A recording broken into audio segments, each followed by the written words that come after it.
But when you say, how's the best way to get a response, right?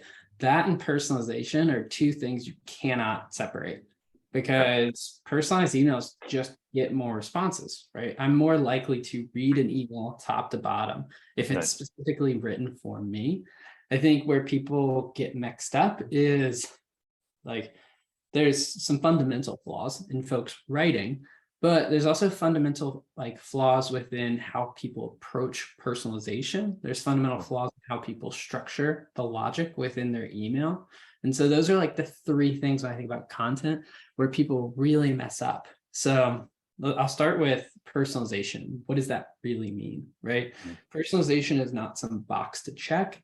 Personalization is showing up and having a valid reason for interrupting the person on the other side, while also providing them the context, which allows them to understand your line of thinking, right? If I just show up and I say, hey, I imagine you're struggling with writing really good emails, or I imagine it's really hard to train up your new reps on what does it mean to write new emails.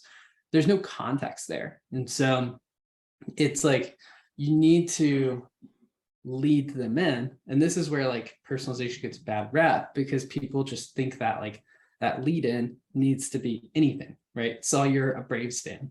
Anyways, I imagine you're struggling with, the following thing. And it's like the one does not equal two, right?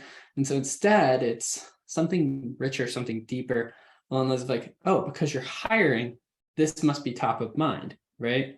Where I think a lot of folks struggles, they think like personalization means something personal, but it rarely does because it's really hard to tie a personal thing back into something that actually matters to why you're reaching out.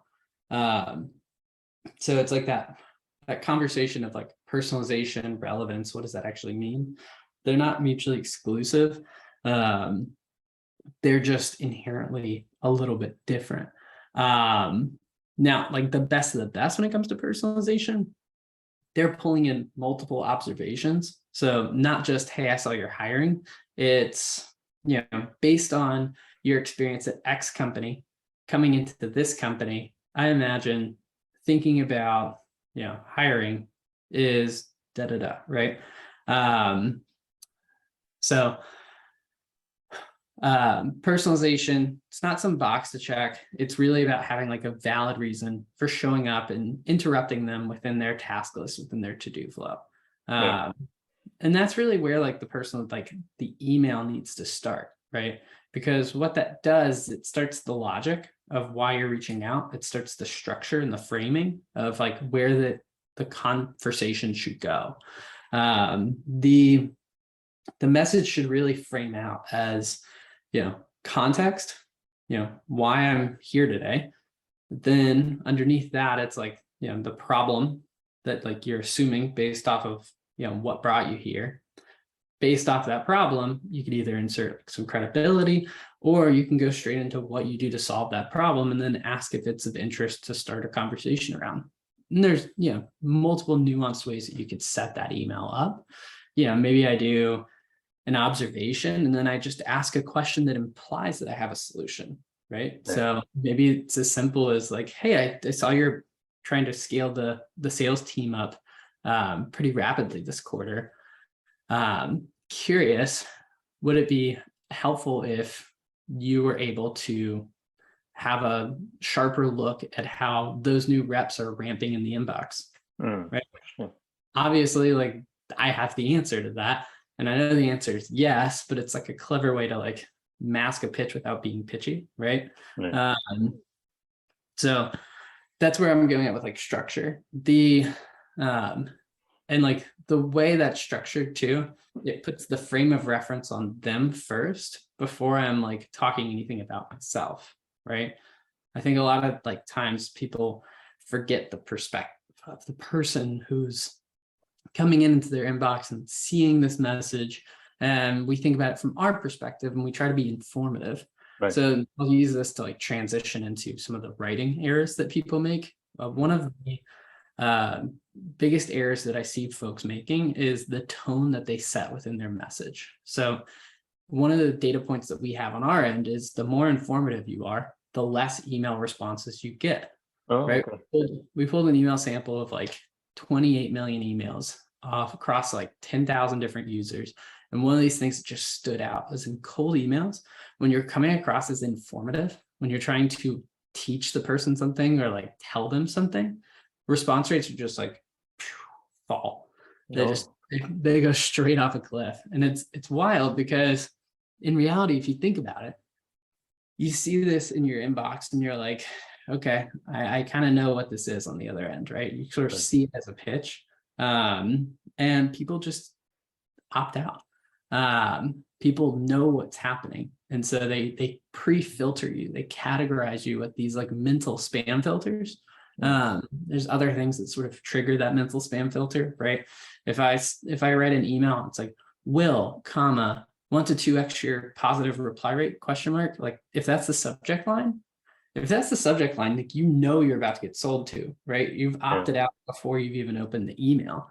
And so there's everything from the subject line through to like the tone of the email itself, word choices you use, right? If I start my email with, I hope this finds you well, you might, but so does 10,000 other sellers who've emailed them in the past like few days, right? Where that's the first thing they see. That's definitely, something they expect to come from a seller. There's these like cliches that almost sound salesy and they just immediately get pre-filtered, or asking for 15 minutes, right? If I'm asking for time, sending my calendar link, there's just certain things that only a salesperson says.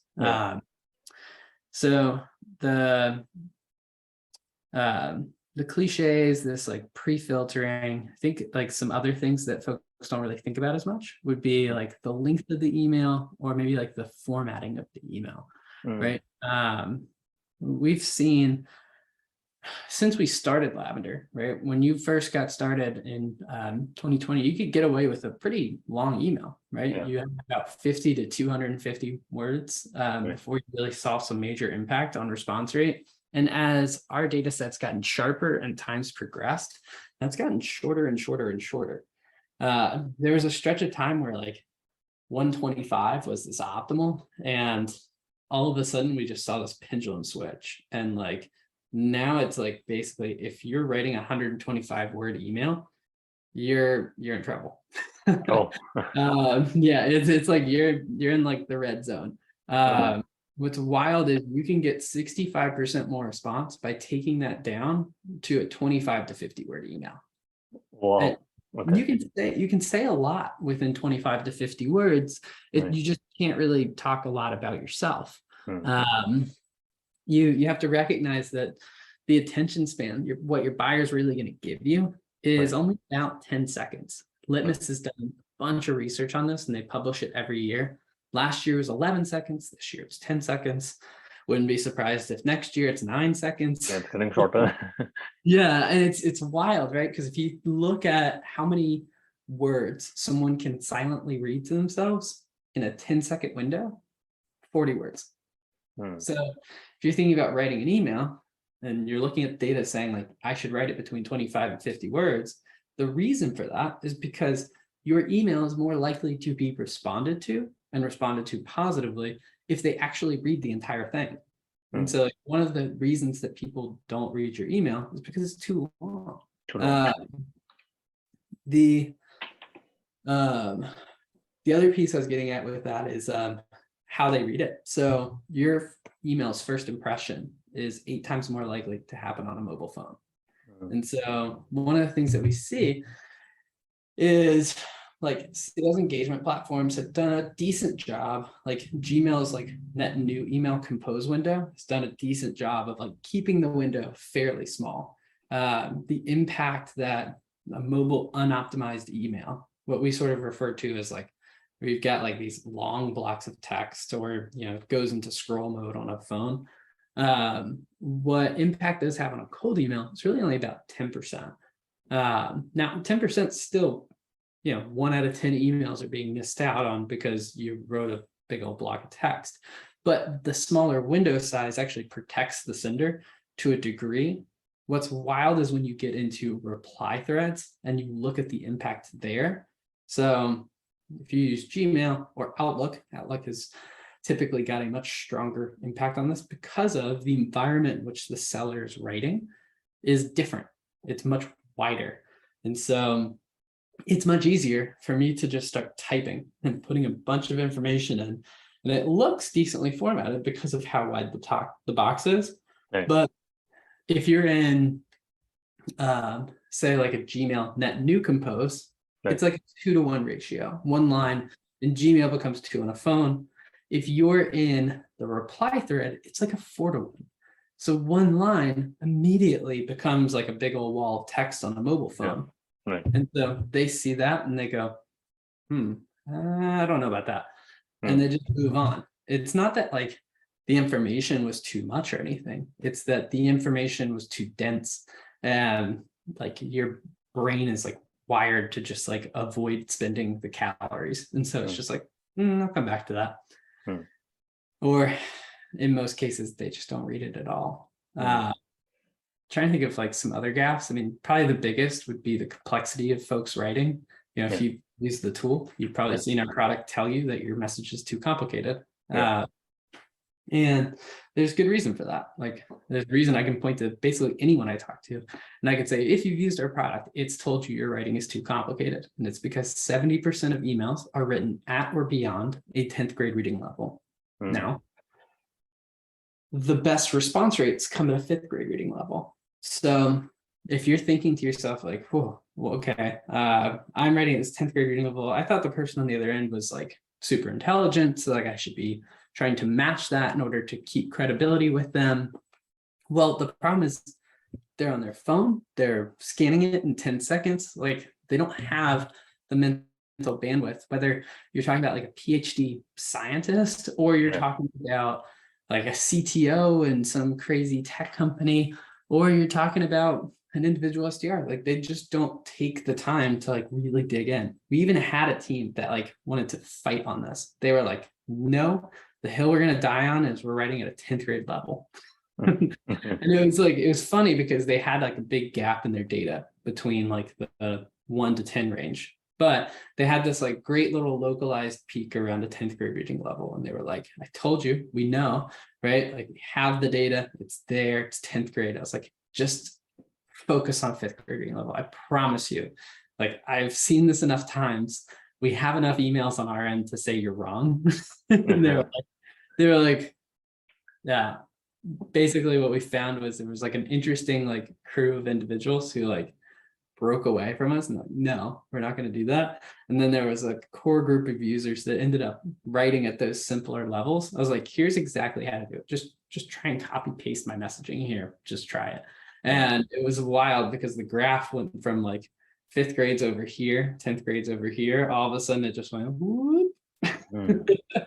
And it was just a matter of they hadn't sent enough at a 5th grade reading level to actually have a decent sample size to make a claim off of. I think that's been one of the like funnier things is like, as we've built this business, people try to argue with our data. Like it's the data. Like there's not much to like argue. Just it is what it is. It's math. Because people are like, are you really going to tell me that I could be getting 10% more responses if I did that? And I'm like,